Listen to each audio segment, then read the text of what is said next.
Kaleshwaram commission విచారణ వాడి వేడిగా జరిగింది.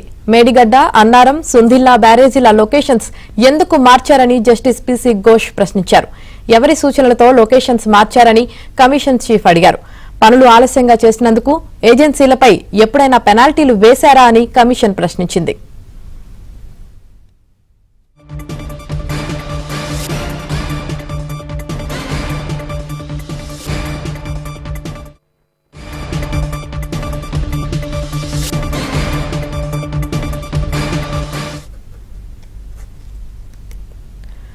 కాళేశ్వరం కమిషన్ విచారణ వాడి వేడిగా జరిగింది. మేడిగడ్డ, అన్నారం, సుందిల్లా బ్యారేజీల లొకేషన్స్ ఎందుకు మార్చారని జస్టిస్ పీసీ ఘోష్ ప్రశ్నించారు.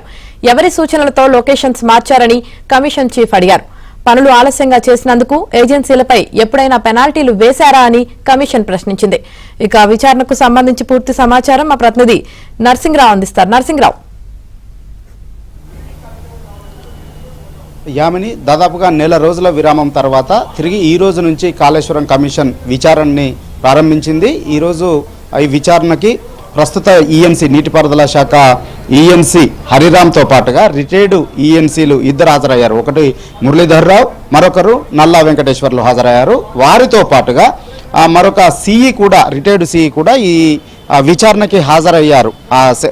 సెంట్రల్ డిజైన్ ఆర్గనైజేషన్కి సంబంధించినటువంటి రిటైర్డ్ సిఈ నరేందర్ రెడ్డి దీనికి హాజరయ్యారు. మొదటగా ఈ విచారణలో భాగంగా నల్ల వెంకటేశ్వర్ని క్రాస్ ఎగ్జామిన్ చేశారు కమిషన్ చైర్మన్ జస్టిస్ చంద్రఘోష్.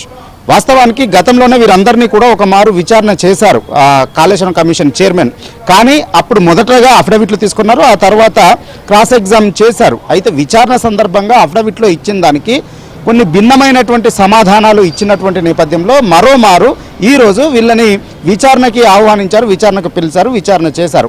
అందులో భాగంగా మొదటగా నల్ల వెంకటేశ్వర్ని విచారించారు, క్రాస్ ఎగ్జామ్ చేశారు. వారిపైన ప్రశ్నల వర్షం కురిపించారు. అసలు మీరు ఈ ప్రాజెక్ట్ వ్యాప్కోస్ సూచించినటువంటి దాని మేరకు ఎక్కడ లొకేషన్స్ వారు సూచించారు, ఎక్కడ పరీక్షలు చేశారు, ఆ లొకేషన్స్ ఎందుకు మారవలసి వచ్చింది, అన్నారం, సుందిల్లా, మేడిగడ్డ ఈ బ్యారేజ్లకు సంబంధించినటువంటి లొకేషన్స్ని ఎందుకు మార్చాల్సి వచ్చింది, ఎవరి సూచనల మేరకు మార్చాల్సి వచ్చింది, ఈ బ్యారేజీల్లో నీటి నిల్వ కోసమే ఈ బ్యారేజీలను నిర్మించారా, వాటిని అందులో ఆ బ్యారేజీల్లో నీటిని నిల్వ చేయాలని చెప్పి ఎవరు మీకు సూచించారు వంటి ప్రశ్నల వర్షము కురిపించారు.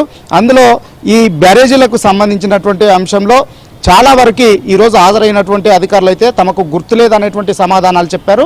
అందులో నల్ల వెంకటేశ్వర్లు మాత్రం కొంతవరకు సమాధానాలు చెప్పేటువంటి ప్రయత్నం చేశారు. ఆనాడున్నటువంటి ప్రభుత్వం సూచన మేరకే ఈ లొకేషన్ల మార్పు కావచ్చు, అదేవిధంగా బ్యారేజీల్లో నీటి నిల్వ చేయడం వంటివి చేశామని చెప్పారు. ప్రభుత్వం అంటే ఎవరు అనంటే ఆనాడున్నటువంటి ముఖ్యమంత్రి, నీటిపారుదల శాఖ మంత్రి అనేటువంటి సమాధానాన్ని కూడా వారు చెప్పారు. అసలు ఎందుకు ఈ లొకేషన్ను మారవలసి వచ్చింది అని అన్నదానికి గ్రావిటీ ద్వారా నీటిని తీసుకుపోవడం ఈజీ అవుతుందని చెప్పి, అంతేకాకుండా అటవీ భూముల సేకరణ అనేటువంటిది తగ్గించడం కోసము, అంతేకాకుండా వాటి కెపాసిటీని పెంచుకోవడం కోసము వంటి లిఫ్ట్ ఎత్తిపోయడం తగ్గించడము, తద్వారా విద్యుత్ ఛార్జీలను తగ్గించుకునేటువంటి, విద్యుత్ భారాన్ని తగ్గించుకునేటువంటి ప్రయత్నాల్లో భాగంగానే ఈ లొకేషన్ను మార్చామనేటువంటి సమాధానాన్ని ఆయన చెప్పారు.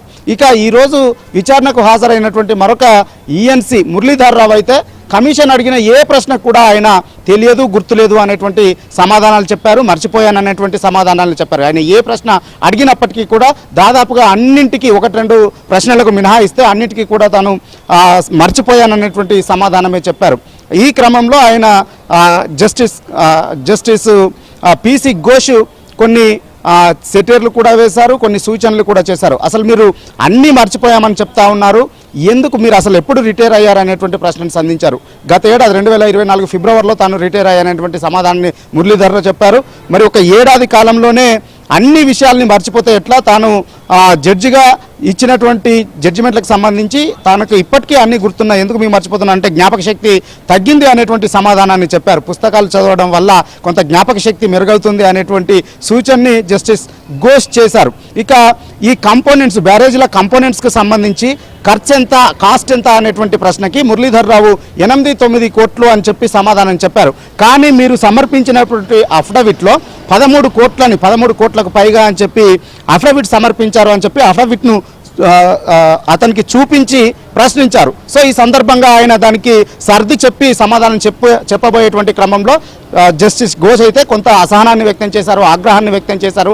నేనేమి 8వ 9వ తరగతి అబ్బాయిని కాదు, 8, 9 తరగతులు చదువుతున్నటువంటి స్టూడెంట్ని కాదు, వాస్తవాలు చెప్పండి, దాగుడు మూతలు అక్కర్లేదు అంటే ఒకంత చురకలంటించేటువంటి ప్రయత్నాన్ని అయితే చేశారు. సో ఇక హరిరామ్తో కూడా కొన్ని ప్రశ్నలు అడిగినప్పుడు తాను క్రాస్ ఎగ్జామ్ చేసి చెప్తాను, తనకి ఒక 2-3 రోజులు సమయం కావాలి, గడువు కావాలని చెప్పి ప్రస్తుతం ఉన్నటువంటి ఈఎన్సీ సమాధానాన్ని చెప్పారు. అయితే ఇప్పుడు ఇచ్చినటువంటి అఫిడవిట్కు మీరు కట్టుబడే ఉన్నారా, ఇందులో చెప్పినటువంటి విషయాలతో మీరు ఏకీభవిస్తున్నారా అని చెప్పి వారు ప్రశ్నించారు. సో ఇచ్చినటువంటి అఫిడవిట్, అందులో పేర్కొన్నటువంటి అంశాలు, చెప్పినటువంటి అంశాలన్నింటికీ కూడా తాను కట్టుబడి ఉన్నాననేటువంటి మాటను చెప్పారు. అలాంటప్పుడు మర్చిపోయాను, క్రాస్ ఎగ్జామ్ చేశాను, 3 రోజులు సమయం కావాలనేటువంటిది అవసరం లేదు, సమయం ఇచ్చేటువంటి అవసరం లేదు, వీలైనంత మేరకు త్వరితగతిన రిపోర్ట్ ఇవ్వడానికి తాను సిద్ధమవుతున్నాను, ఇప్పటికే చాలా వరకు కూడా చేశాను, కానీ కొన్ని మీరు సమాధానాలు డిఫరెంట్గా ఇచ్చినటువంటి నేపథ్యంలో అఫిడవిట్కి